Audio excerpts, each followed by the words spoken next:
Hello friends, आज मैं आपको मोर এটা নতুন ভিডিওলৈ ওয়েলকাম কৰিছো। আজি ঘৰৰ বাৰীতে এটা নতুন কাম আৰম্ভ কৰিব ওলাইছো।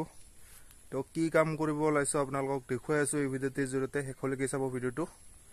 তো এইবিলাক দেখা হৈছে গাৰা খুন্দি থৈ আছে। এইবিলাক আৰু খুন্দি থকা কিবা থকা এইবিলাক আগতে ভিডিঅ'টো বনোৱা নাই। এইবিলাক দেখিছে গাৰা খুন্দি থৈছো প্ৰায় 1 ফুট দ। আজি এইবিলাকতে গছ পুলি ৰুম। তো ইয়াতে নতুনকে আজি লবাৰ পুলি ৰুম বুলি ভাবিছো। তো ৰুমে আৰু লবাৰ পুলি আনি থোৱা হৈছে পুলি থলে এতিয়া আজি ৰুব লাগে। তো কি কৰি ৰোৱা সেইটো দেখুৱাম। এইবিলাক নিজে খুন্দিছো। এতিয়া এইবিলাকৰ কিমান ফুট বাই কিমান ফুট আছে তো 14 বাই 14 দিছো। অলপ বেছি দিব পাৰিলে ভাল। কল খেতি এনো 2-3 বছৰ হৈ যোৱাৰ পিছত আৰু ভাল নহয়। বহুত মানে কষ্ট হয় আৰু উঠাতে ইমান অটোমেটিক যিটো গছবিলাক এনে কম পৰিমাণে সাৰ প্ৰয়োগ কৰিলেও উঠে সেনেকুৱা নহয়। তো বহুত সাৰ দি থাকিব লগা হয়। সেইটোৰ কাৰণে ভাবিছো আৰু ইয়াতে কল থল ৰাখিলেও 1 বছৰমান ৰাখি কিনে আৰু নাৰখো আৰু এইবাৰ ইয়াতে ৰবাৰবিলাকে অলপ উঠাম। তো লবাৰটো আজিকালি বহুত টকা পায় শুনা পাওঁ। তো সেনেকুৱাই অলপ লং টাইম ইনভেষ্ট কৰিব ওলাইছো। মানে মোটামুটি 6 বছৰ 7 বছৰৰ পিছতহে লবাৰটো কাটিব পাৰে। এইকেইদিন অলপ সহযোগিতা কৰিব লাগিব কষ্ট কৰি কেনে 5 বছৰ 6 বছৰ। তো এইবিলাক আজি ৰুম কেনেকৈ ৰোৱা হয় দেখুৱাম। এতিয়া মৰ্নিং টাইম। তো এতিয়া পুলি তুলি ৰোৱা কৰি অহা নাই। অলপ পিছত ভাত পানী খাই কিনে আহি কিনে ৰুই আছো। এতিয়া দেখুৱাম আৰু এতিয়া পুলিখিনি দেখুৱাই আছো কেনেকুৱা ধৰণৰ পুলি আনিছো।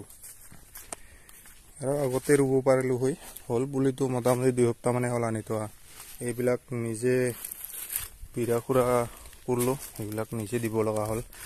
দি তাৰমানে খেৰ ছাগলৰ উৎপাত সেইটোৰ কাৰণে বিৰাখিনি আগত দি ললো।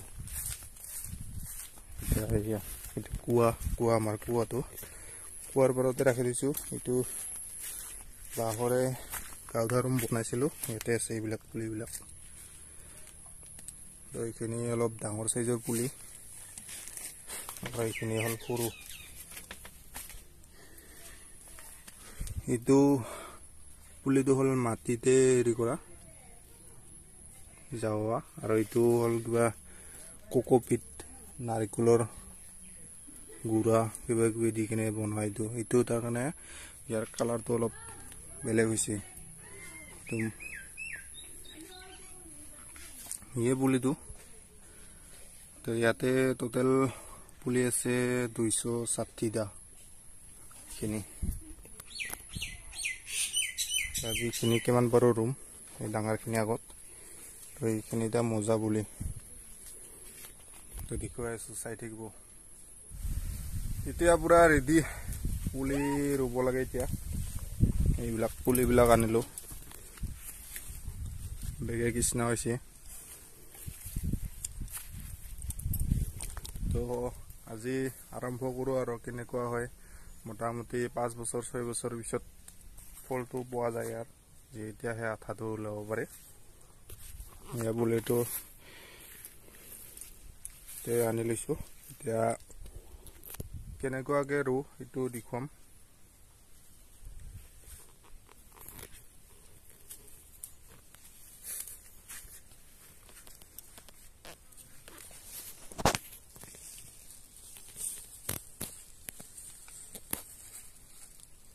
বেলেগ একো নিদো, পুৰাতন দিম। প্ৰথমত অলপ শিপা যোৱাৰ কাৰণে যাতে শিপাবিলাক যাতে টিকি দিব নোৱাৰে সেইটো কাৰণে পুৰাতন লগ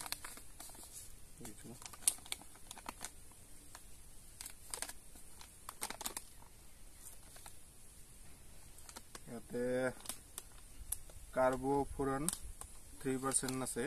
এইটো গোটাই দিম।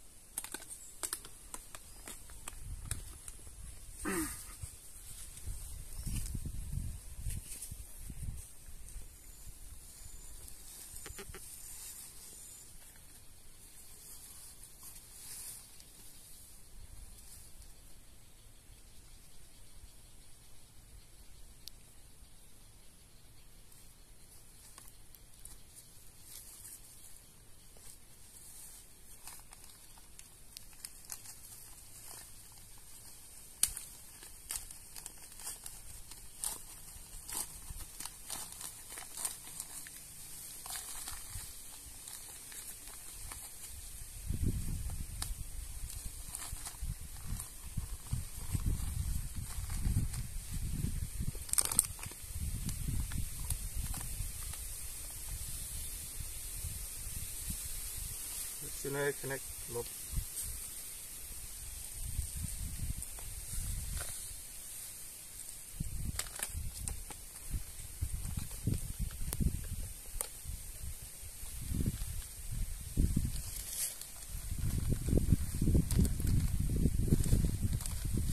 Itu udah bagus.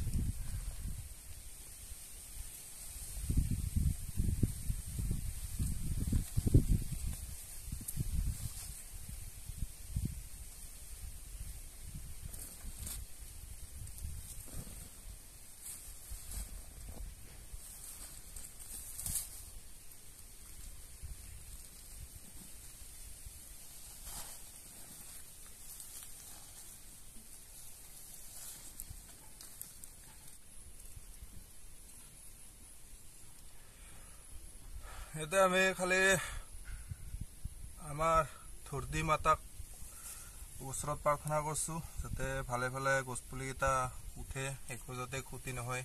সেইটোৱে আৰু আমাৰ যিটো আমাৰ ধৰতি মা যাক আমি এইবিলাক